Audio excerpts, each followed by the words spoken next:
এ কি মহারাজ, এভাবে বিষণ্ণভাবে বসে আছেন কেন? প্রজারা সবাই সুখে আছে তো? হ্যাঁ হ্যাঁ, বেশ বহাল তুমিওতেই আছে।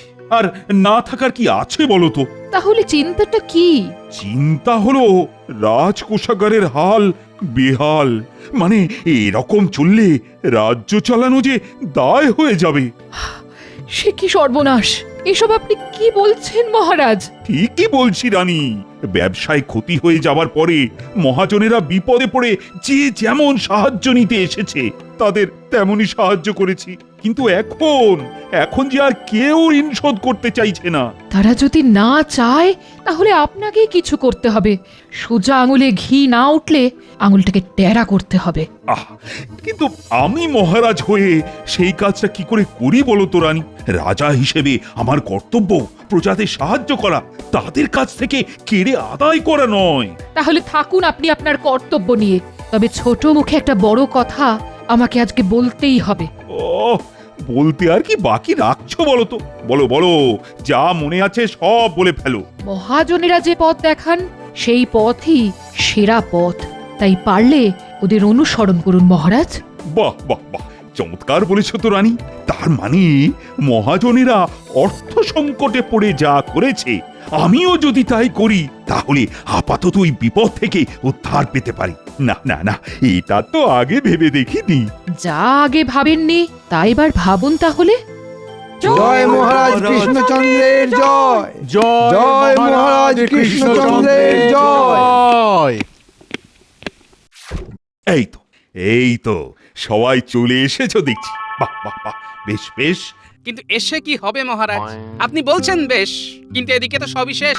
আপনি যা দানছত্র করেছেন তার ঠেলায় তো আমরা চোখে অন্ধকার দেখছি মহারাজ। কি আর করি, অনাবৃষ্টি, চাষের ক্ষতি, এসব করে রাজ্যের যা অবস্থা, তাতে তো প্রজারা মোটেই ভালো নেই। ওদের হাত ফাঁকা, আর তার ফল পড়েছে ব্যবসায়। তাই এবার ব্যবসার হাল ফেরাতে আপনি আপনার হাত ফাঁকা করে বসলেন। ফাঁকা হাত সে না হয় আবার ভরে যাবে, কিন্তু প্রজারা কষ্ট পাচ্ছে সেটা কি মহারাজ দেখতে পারেন? না না না না, আমিও ভেবে ফেলেছি রাজকোষের হাল ফেরাতে আমি নবাবের কাছ থেকে ঋণ নেব। তারপরে মহাজনেরা যেমন আমাকে শোধ করবে, তেমনি আমিও নবাবের ঋণ শোধ করে দেব। এ তো অতি উত্তম ভাবনা মহারাজ। এইভাবে আমরাও এই হাঁসফাঁস অবস্থা থেকে মুক্তি পাবো। হ্যাঁ, কিন্তু নবাব যে মহারাজকে ঋণ দেবেনি সে ব্যাপারে আমরা নিশ্চিত হব কি করে? তাও বটে, নবাব কি আর এমনি এমনি দিয়ে দেবে? সেই ব্যাপারটা আপনি আমার ওপর ছেড়ে দিন মহারাজ। আমি নিজে গিয়ে নবাবকে রাজি করিয়ে ঠিক একটা ব্যবস্থা করব, আর সেই ফাঁকে নিজের আখেরটাও ভালো মতোই গুছিয়ে নেব। আর সেখানেই যা কলকাঠি নাড়ার সেটা ওখানেই টুকুস করে নেড়ে দিয়ে চলে আসবো।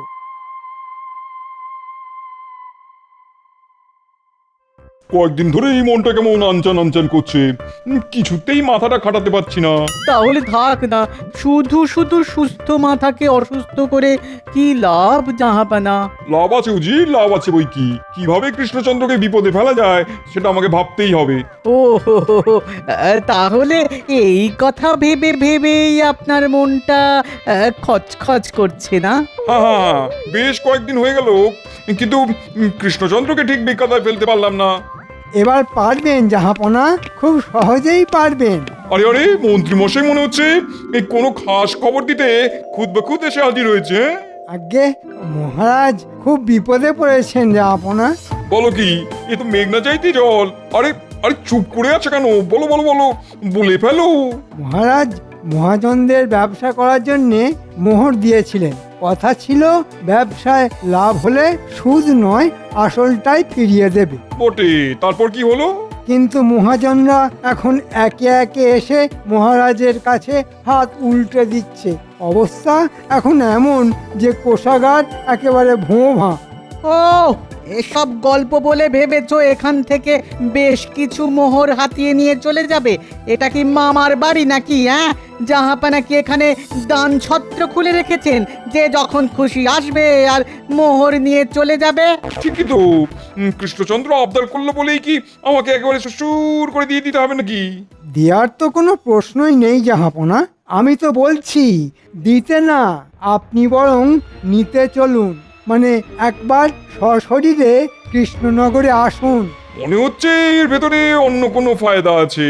আছে বই কি জাহাপনা, আপনারও ফায়দা আর আমারও ফায়দা, শুধু কায়দা করে লুটে নিতে হবে আর কি। ঠিক আছে এখন বেশি কায়দা না করে কাজের কথাটা বলো দেখি। অর্থনৈতিকভাবেই কৃষ্ণচন্দ্রকে বিপদে ফেলতে পারলেই জাহাপনার মনের আশা পূর্ণ হবে। ওরকম ঘুরিয়ে ফিরিয়ে কথা না বলে সিধা সিধা বলো তো মতলবটা কি? বহুত খুব, এবার কৃষ্ণচন্দ্রকে জব্দ করার আচ্ছা মৌকা পেয়েছি।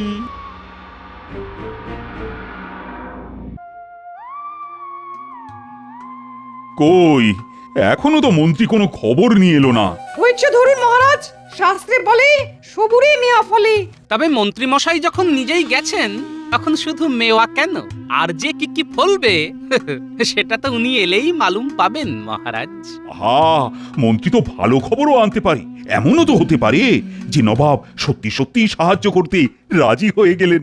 আমি বললে নবাব রাজি হবে না মানে? নবাব হবে না, নবাবের ঘাড় হবে। মনে হচ্ছে মন্ত্রী মশাই কোনো সুখবরই এনেছেন। ভাঙা কাঁসর ঢং ঢং করে বাজিয়ে দিলেই কি আর পুজো হয়ে যায় নাকি? আমি তোমার মতো ফাঁকা কলসি নই যে খালি আওয়াজ দিয়ে যাব। এই মরেছে, আসতে না আসতেই যে ওই বাটিতে আর ঘটিতে ঠুংঠাং লেগে গেল। তবে তবে আমরা যে মন্ত্রী মশাইয়ের কাছ থেকে কিছু শুনতে চাই। বলুন বলুন মন্ত্রী মশাই, নবাবের কাছ থেকে কি সুসংবাদ নিয়ে এলেন বলুন। না না, আমি তো আর কিছু বলবো না। এবার যা বলার বলবে ওই গোপাল। গোপাল? গোপাল আবার কি বলবে? গেলেন আপনি আর বলবে গোপাল? এ আবার কেমন কামাল? কেন আবার? এতক্ষণ তো গোপাল খুব ফুট কাটছিল, এবারে গোপালই না হয় ফুট কাটুক আর আমি চুপ করে থাকি। না না না, তাই আবার হয় নাকি? আমি সেই কখন থেকে হাঁ করে বসে আছি তোমার মুখ থেকে ভালো কিছু শুনবো বলে। মহারাজের কি চিন্তা, বন্ধই হচ্ছে না মুখটা। তাহলে এবার বরং আপনি হাঁটা বন্ধই করে ফেলুন মহারাজ। বলছো বলছো মানে চিন্তা করার কোনো কারণ নেই? বলছি, কারণ নবাব রাজি হয়ে গেছেন মহারাজ। ও বলো কি মন্ত্রী, শুনেও শান্তি। শান্তি না অশান্তি সেটা তো মন্ত্রী মশাই ঝেড়ে কাশলেই বুঝতে পারবেন মহারাজ। হ্যাঁ হ্যাঁ, কাশো কাশো, ঝেড়ে কাশো দেখি মন্ত্রী। নবাব কি অর্থ সাহায্য করতে রাজি হয়েছেন? আগে জাহাপনা সাহায্য করবেন তো বটেই, তবে তার আগে তিনি নিজের চোখে এসে দেখবেন আপনার অবস্থাটা ঠিক কি। এই মরেছে, এ নবাবের আবার আসার কি দরকার ছিল? ভেবেছিলেন খাল কেটে জমিতে জল আনবেন, তার বদলে মন্ত্রী মশাই একেবারে জমিতে কুমির ডেকে এনেছেন। নিন, এবার হয় নিজেকে সামলান, নইলে কুমির ডাঙা খেলুন। হ্যাঁ, মুশকিল তো হলো বটে। নবাব এলে তার খাতির যত্নেরও তো একটা ব্যাপার আছে নাকি? কিন্তু এখন যা অবস্থা তাতে সেটাই তো করা মুশকিল। কি আর করবেন মহারাজ, রাজকোষের হাল ফেরানোর জন্যে এটুকু তো করতেই হবে। তবে এমনটা যে হবে সে তো আমি আগেই বলেছিলাম মহারাজ। হ্যাঁ হ্যাঁ, বলেছিলে বটে, তবে এখন আর কি উপায়? উপায় যদি কিছু থাকে তবে তা ওই গোপালই বার করতে পারে। তাহলে এবার তুমি কিছু একটা করো গোপাল। ও কি বিপদেই পড়লাম রে বাবা। বেশ, তবে আমাকে কয়েকটা দিন সময় দিন মহারাজ। আমি যা ঘাঁটার ঘেঁটে দিয়েছি, এবার যতই চেষ্টা করো নবাবের হাত থেকে মহারাজকে আর বাঁচাতে পারবে না। তবে নবাবের খাতির যত্নের জন্যও তো দুধটা, ঘিটা, মন্ডাটা, মিঠাইটা লাগবে। আরে সেটাই বা জোগাড় হবে কি করে? আপাতত না হয় সব ধারেই হবে, পরে সব শোধ হয়ে যাবে। বাবা, মন্ত্রী মশাই আবার ভোলা দাদের দোকানে মিষ্টি কিনতে এসেছে। চল চুপি চুপি গিয়ে দেখি কি মিষ্টি, পরে ফেরার সময় পাকড়াও করে খাবো। হ্যাঁ হ্যাঁ, চল চল। কি ব্যাপার ভোলা, ব্যবসায় নাকি মন্দা চলছে শুনছি।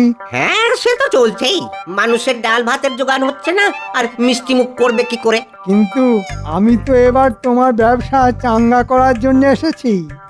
তাহলে আমার ওই কপাল ভালো হবে বলছেন মন্ত্রী মশাই? আরে হবে কি, ধরে নাও হয়ে গেছে।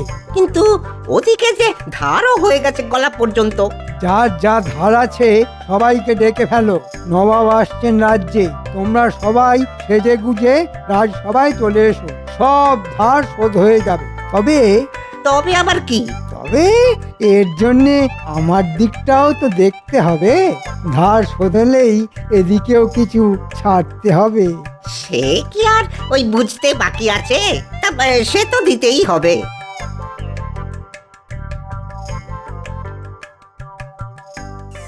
ওরে, এ তো মনে হচ্ছে মন্ত্রীমশাই আবার কিছু বদমাইশি করতে চলেছেন। ব্যাপারটা এক্ষুনি গোপাল দাদুকে জানাতে হবে। না, নবাব আসার আগে ভালো করে তেল চুকচুকে হয়ে যেতে হবে। আর তাছাড়া আর তোমার দ্বারা কি হবে? সবাই নবাবকে তেল তামাক করে নিজের আখের গুছিয়ে নেওয়ার ব্যবস্থা করছে, আর তুমি কি না নিজেই তেল মেখে বসে আছো? এটা কিন্তু দিদা একদম ঠিক কথা বলেছে, আমরা নিজের কানে সব শুনে এলাম। সোনা দাদু, মন্ত্রী মশাই সবার কাছ থেকে ধারের জিনিস নিয়ে তাদের সবাইকে রাজসভায় হাজির করার মতলব করেছেন। শুধু তাই নয়, তাদের থেকে আবার নিজের ট্যাঙ্ক ভরারও মতলব করেছেন। ব্যাস ব্যাস, বুঝে গেছি। নবাবকে কৃষ্ণনগরে ডেকে এনে মহারাজের দৈন্য দশা দেখাবেন। তবে এভাবে তো আমি মহারাজের নাক কাটতে দেব না। তাহলে তুমি কি করবে শুনিয়ে? মহারাজের ঋণ নিজেই শোধ করে দেবে নাকি? না না না, তা কেন? তবে কিছু না কিছু একটা উপায় তো বের করতেই হবে। ধার বাকির খেলাটা নবাবকে অন্য রকম ভাবে দেখাতে হবে।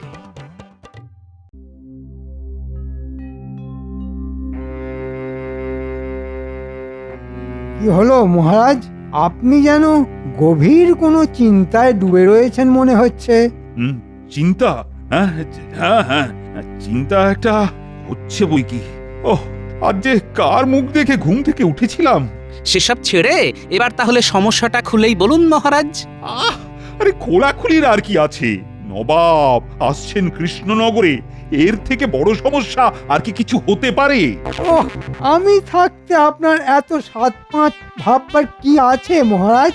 নবাবকে খালি একবার আসতে দিন, তারপর দেখবেন আমি একেবারে এক হাতে সব সামলে দেব।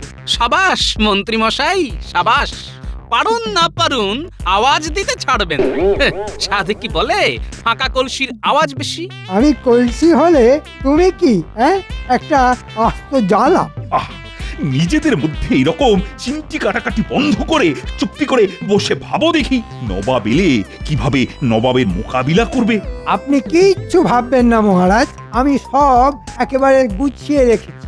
দেখেই নবাবের কষ্টে বুক ফেটে যাবে, আর আপনি যা সাহায্য চাইবেন তাই দিয়ে দেবেন। আপনি যে কি সাজিয়ে গুজিয়ে রেখেছেন সে আর আমার জানতে বাকি নেই। তবে আপনি যদি ডালে ডালে যান তাহলে আমিও পাতায় পাতায় যাব। নবাবকে আমিও ঠিক বুঝিয়েই ছাড়বো। হ্যাঁ, আমি আগেও বলেছি, আবারও বলছি, বাঁচালে আপনাকে ওই গোপালই বাঁচাবে। তাই গোপালের ওপরেই ভরসা রাখুন মহারাজ। দেখি কি হয়।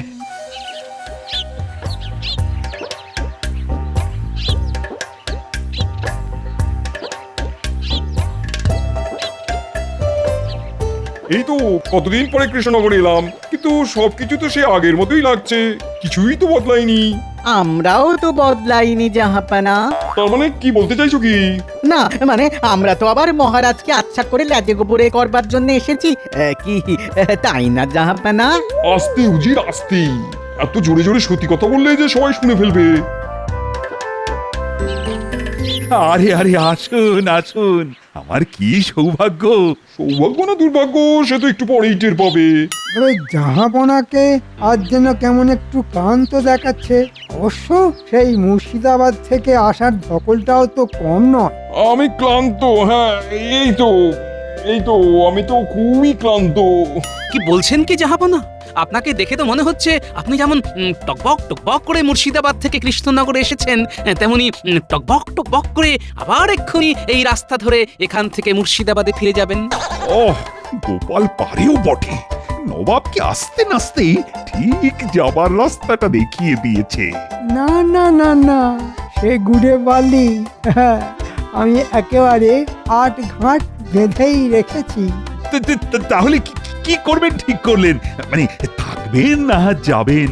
আমার তো মনে হচ্ছে জাহাপনা এখনই কোথাও যাবেন না। কি জাহাপনা, যাবেন নাকি? হ্যাঁ হ্যাঁ, যাবো তো নিশ্চয়ই, তবে মুর্শিদাবাদে নয়, আমি যাব কৃষ্ণচন্দ্রের অতিথিশালায়। কি কৃষ্ণচন্দ্র, তোমার আপত্তি নেই তো? আপত্তি? না, না, না, না, মানে আপত্তি কেন? আর থাকলেই বা কি? হ্যাঁ, মন্ত্রী মশাই যখন সব আগে ভাগে ঠিক করেই ফেলেছেন, তখন কোনো আপত্তিই টিকবে না। তবে এখানে থাকতে গেলে আপনাকে যে তার ব্যয় নিজেকেই বহন করতে হবে জাহাপনা। হ্যাঁ, তাহলে নিজের খরচে থাকতে হবে, এমন করুণ অবস্থা কৃষ্ণচন্দ্রের। এই মরেছে। আমাকে উদ্ধার করার বদলে গোপাল যে আমার মান সম্মান ডুবিয়ে দিল দেখছি। দেখাশোনার কিচ্ছু নেই, ফেলবেন কড়ি, মাখবেন তেল, সোজা হিসেবে দেখুন খেল। বেশ, তবে এই নাও 500 মোহর দিলাম। তবে এই মোহরের বিনিময়ে আমি এখানে গ্যাঁট হয়ে বসে থাকবো, আর কৃষ্ণচন্দ্রের দুর্দশা দেখবো নিজের চোখে। কি আর দেখবেন জাহাপনা, ধার বাকিতে তো গোটা রাজ্যটাই ডুবে রয়েছে।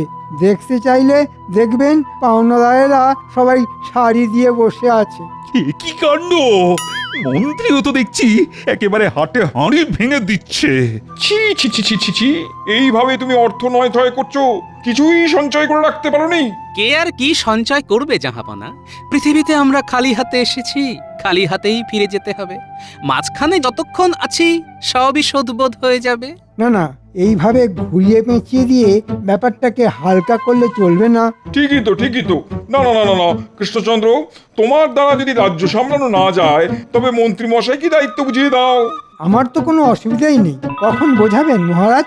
ওহ, দায়িত্ব বুঝে নেবার জন্য যেন একেবারে অধৈর্য হয়ে পড়েছে। একবার নবাবকে সামলে ফেলি, তারপর ওকে টের পাওয়াচ্ছি। বেশ, তাহলে জাহাপনা এখন বিশ্রাম করুন, পরেই না হয় সকলের অভাব অভিযোগ শুনবেন।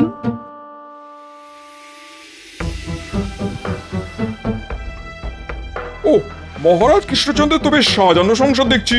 কিন্তু সংসারের অবস্থা তো খুবই খাস্তা জাহাপানা। সেটাই তো দেখছি, পাওনাদারেরা সবাই শাড়ি দিয়ে গেছে। ওরা যখন এসেই গেছে তখন ওদের কথা নিজের কানেই শুনে নিন।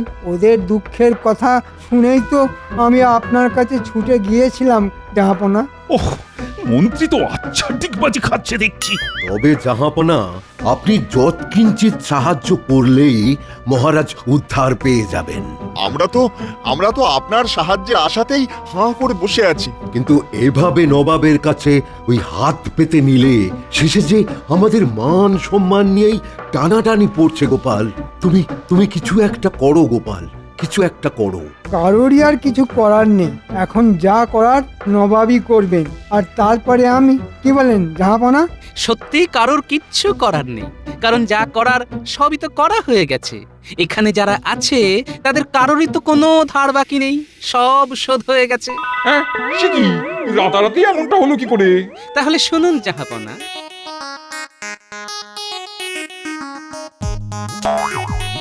আপনি আসবেন, তাই অতিথি আপ্যায়নের জন্য মহারাজ ভোলা ময়রার কাছে দুধ, ঘি, মিষ্টি বায়না করেছিলেন। সেটা আপনার দেওয়া ওই 500 মোহর দিয়েই মিটিয়ে দিয়েছেন।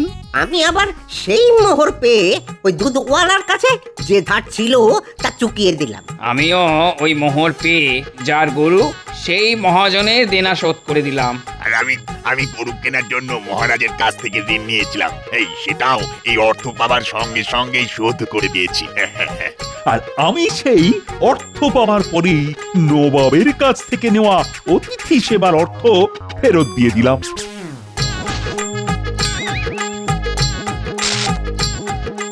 কিন্তু অদ্ভুত কাণ্ড ঘটলো, কিন্তু কি করে এমনটা হলো? এ তো জাদু হয়ে গেল। আমারও কেমন না যেন গোলমাল গোলমাল লাগছে। কোনো গোলমাল নেই, আসলে সবারই ভুল ধারণা হলো মোহর আমার। দেখুন না, না কেউ কিছু নিল আর না কেউ কিছু দিল, অথচ সবার হিসেব চুকে গেল। হ্যাঁ হ্যাঁ, তাই তো। না না না না, আমার মাথাটা কেমন ভু ভু করছে। ওহ, গোপাল এমন ভাবে সব বুঝিয়ে দিল যে নবাবের তো মাথাটাই ঘুরে গেল। তবে আপনার কাছে যে মোহর ফেরত এসেছে তাতে কিছু মোহর কম আছে। কেন কেন কম থাকবে কেন? কারণ মাঝখান থেকে মন্ত্রী মশাই সবার কাছ থেকেই কিছু না কিছু চেয়ে বসেছেন। হ্যাঁ জাহাপানা, মন্ত্রী মশাই আবার বলেছেন আমাদের ধার শোধ হয়ে গেলে ওনাকেও যেন কিছু ওই ভাগ দিই, তাই আর কি। এই মরেছে। হ্যাঁ তাই নাকি? মন্ত্রীর পেটি পেটি এরকম প্যাঁচ? এখন আমি বুঝতে পেরেছি মন্ত্রী কেন আমাকে জামাই আদর করে এখানে ডেকে এনেছে। না না না না, মন্ত্রীকে যা শাস্তি দেওয়া তা আমি দেবো। হ্যাঁ, দিন না দিন না, আমার কোনো আপত্তি নেই। মহারাজের বিরুদ্ধে ষড়যন্ত্র করার জন্য মন্ত্রী 6 মাসের বেতন বন্ধ করা হোক। বেশ বেশ, তাই হবে। এই মন্ত্রী, তুমি খুশি তো? আমি মরে যাব মহারাজ, এবারের মতো আমাকে ছেড়ে দিন জাহাপনা। ওরে বাবা রে, আমার একই সর্বনাশ হলো রে। ওরে বাবা রে, ও মা রে। তবে তোমাকেও ছাড়ছি না গোপাল, তোমার কপালেও কিছু নাচছে, আর সেটা হলো এই মোহরের থলি। এটাই তোমার বুদ্ধির পুরস্কার।